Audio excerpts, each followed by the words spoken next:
2권의 책을 내셨고요. 160회 이상 강연을 다니기도 하셨습니다. 이 책에서 저자는 100세 시대에 인생의 한근기가 65세에서 75세라고 말하고 있습니다. 우리가 생각하는 40대, 50대가 아니라는 것이죠. 60대부터 약 20년 정도가 인생의 꽃이라는 겁니다. 그분은 만약 자신이 100세를 살 줄 알았더라면 좀 더 활력 있게 보람되게 살았을 것이라고 회고하기도 하셨습니다. 100세를 살아오신 저자의 경험상 우리 모시학교 어르신들은 한창 한근기를 맞이하신 분들이십니다. 또한 한근기를 이제 막 지나고 있기도 한데요. 중요한 것은 모시학교 어르신들은 지금 한창 때라는 자부심을 가져도 된다는 그런 의미로 말씀드렸습니다. 모시학교는 시니어 세대들만의 독립적인 공간으로 모임으로 지정된 공간에서 어르신들이 함께 움직이며 활동하고 있습니다. 모시학교는요, 모두가 은퇴자라는 동질감이 있죠. 그래서 나이 듦에 따르는 소외감이나 육체적 활발하지 못한 것에 대한 열등의식을 가질 필요가 없습니다. 서로 같은 처지에 있기에 서로 이해하고 챙겨주며 배려하는 모습이 넉넉합니다.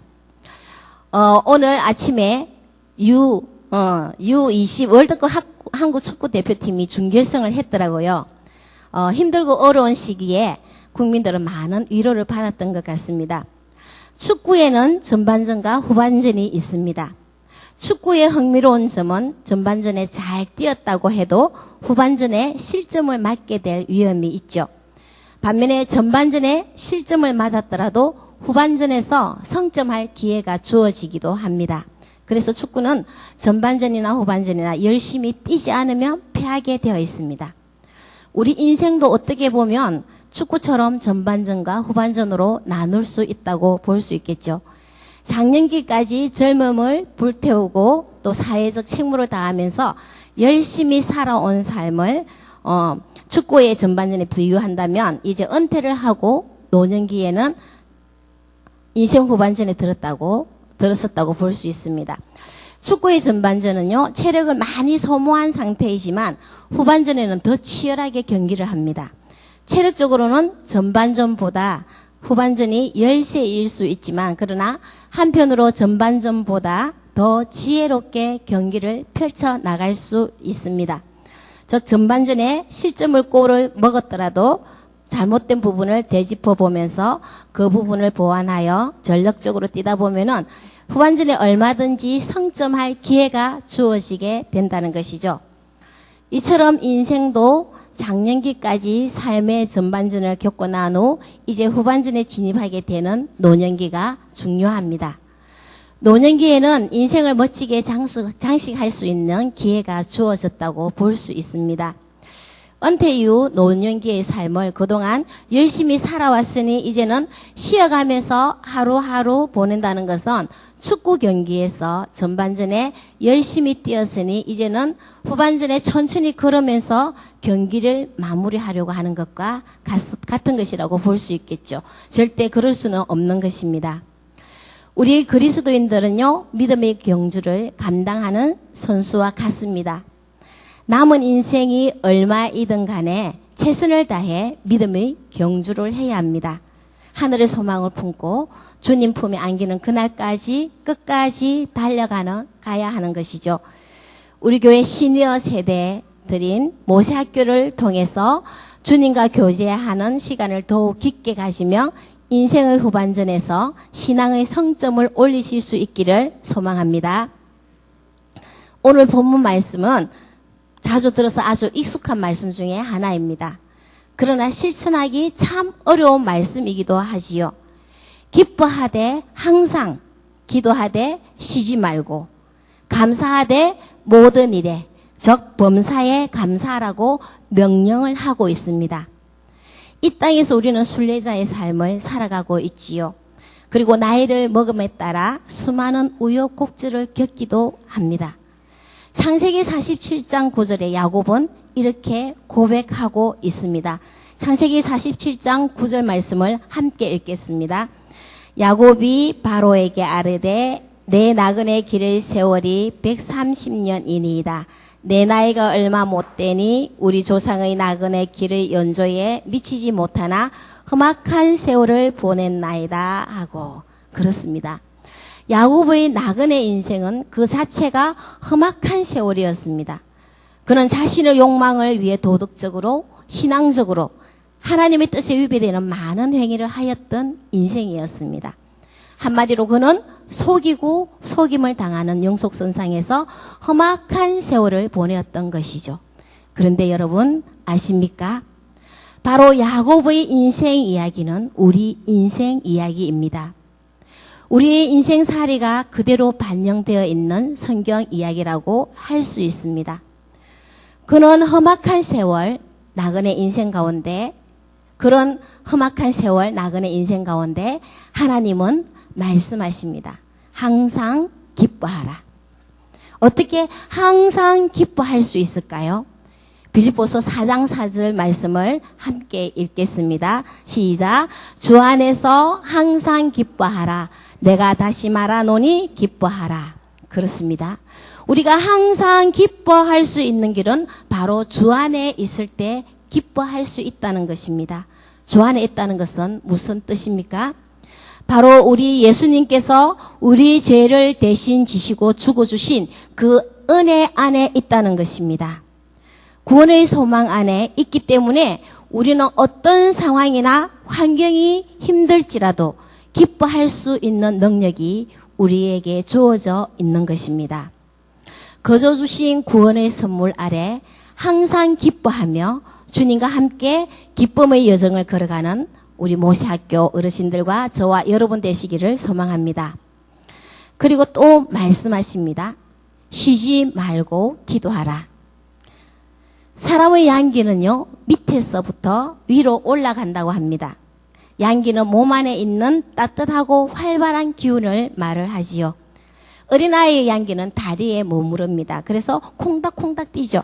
아무리 말려도 듣지 않습니다. 양기가 다리에 머물러 움직임 자체가 활발하지요. 그러다가 그 양기는 점점 올라가서 청년의 때가 되면 허리에 머무르게 됩니다.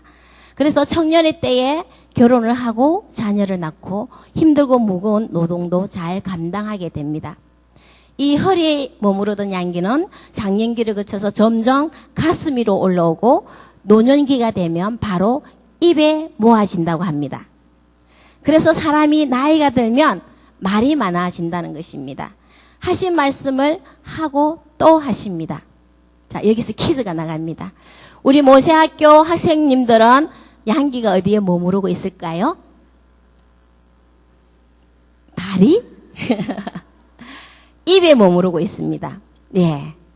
그래서 우리는 입에 머무르는 양기를 잘 사용할 수 있어야 합니다.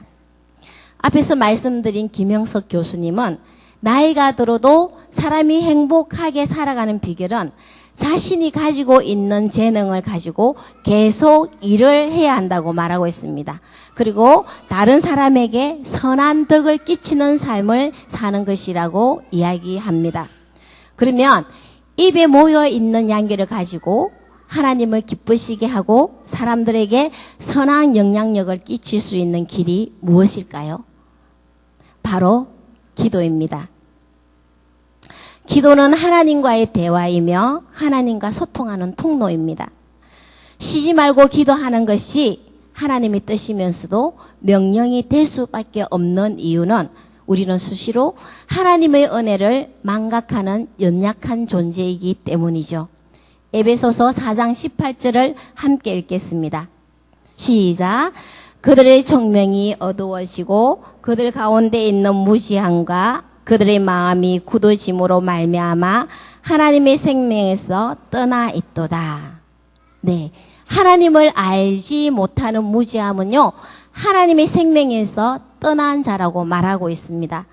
나와 하나님과의 관계 속에서 생명과 호흡과 만물을 주시는 하나님을 지속적으로 알고 발견하기 위해서 필요한 가장 기본적인 것은 바로 기도입니다. 우리가 쉬지 말고 하는 기도에 또 반드시 응답이 있지요. 그 응답을 통해서 하나님이 나를 얼마나 사랑하시고 또 어떻게 인도하고 계시는지 깨닫게 됩니다. 나를 향한 하나님의 신실하신 걸음을 항상 경험하게 된다는 것이죠. 또 기도는 우리 영적인 호흡입니다.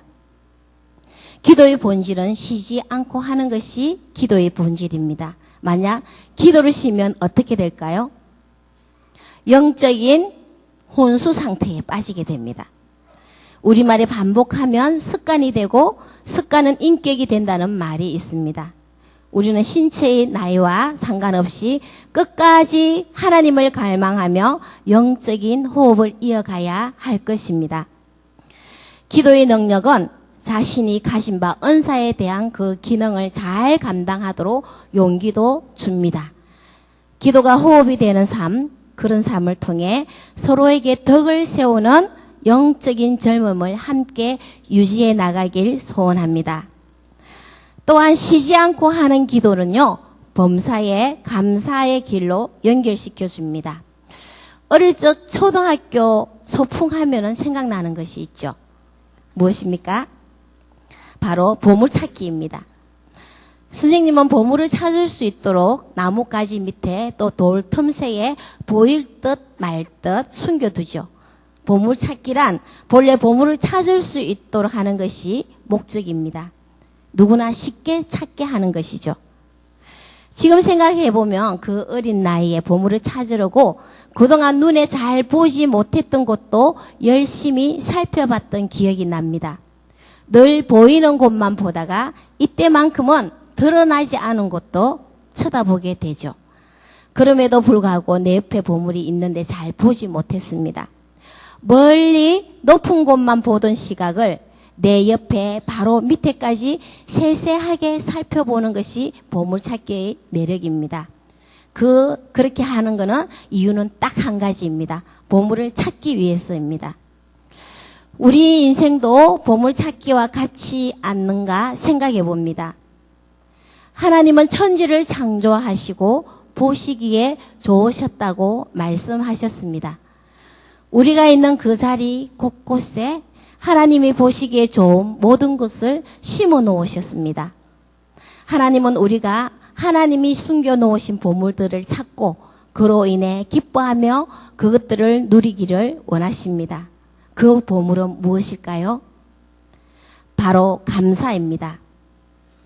감사는 우리 인생 곳곳에 숨어 있습니다. 여러분은 감사의 보물을 날마다 발견하고 있으십니까? 감사의 보물은 높은 곳, 엉뚱한 곳, 그리고 어떤 특정한 곳만 살피면 보이지 않습니다. 지금 당장 내 옆에 있는 감사의 보물을 한번 찾아볼까요? 지금 숨을 3분 동안 참고 있어 보십시오. 가슴이 답답하고 혈압이 올라오고 금방 숨이 넘어갈 것 같습니다. 지금 내가 자연적으로 숨을 편하게 쉴 수 있다는 것에 우리는 감사의 보물을 가지고 있는 것입니다. 이런 감사의 보물은요, 모세학교 속에도 있습니다. 모세학교를 통해 어르신들은 교회에 감사하고 봉사자들에 감사하며 감사의 보물을 찾고 기뻐하십니다. 감사의 보물을 찾고 기뻐하시는 우리의 모습은 하나님께서 보시기에 심히 좋아하실 줄 믿습니다. 우리 삶 곳곳에 흩어져 있는 감사의 보물을 항상 발견하시고 범사에 감사의 향기를 올려드리는 저와 여러분 되시기를 소망합니다. 끝으로 오늘 본문 5장 18절을 함께 읽겠습니다. 시작. 범사에 감사하라. 이것이 그리스도 예수 안에서 너희를 향하신 하나님의 뜻이니라. 아멘. 하나님은 우리를 향하신 바람이 있으십니다. 우리를 향하신 하나님의 바람은 우리가 하늘 날아가는 그날까지 쉬지 않고 기도하며 감사의 보물을 찾아서 항상 기쁨을 누리기를 원하신다는 사실을 믿으시기 바랍니다. 그것은 바로 주 안에서 모두 행복한 삶을 누릴 수 있는 길이기 때문이죠.